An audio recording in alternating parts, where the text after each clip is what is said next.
مرحباش با همو تماشاوانان آن حال تاق شیخ مقصود دناورا هیز اولکاری هندرین و هروا کومین چتا و شروع پفچونه کی گرانت قوماندن نهاد وکیل یادا وکیل و کوانته دا داخل شروع پفچون بردوامه لکیلا کوه د خسته دا راش خسته بر بخرابیه و هر کد چه زیادتر دبه جبر بریندار سویل ور زعبنه هروا او یک سر خسته دکن هدف همو جورن چکینگ گراند بکردن یعنی براستی نه راش خسته گلکی بر خطریه بود چه هر وها مورال و معنویات شهروان کوهی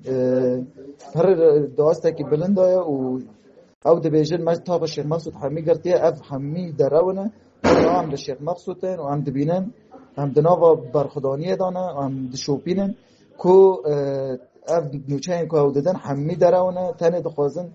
قال تاخن تحريكه وبيجن محميه افتح قرتنا هروا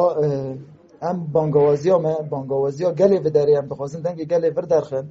لوی داره همو گله بداره بانگوازیا وانج بو همو کردان بو همو گله جهان کو رابن سر پیاد تشگیری شیخ مقصود بکن ایرو شیخ مقصود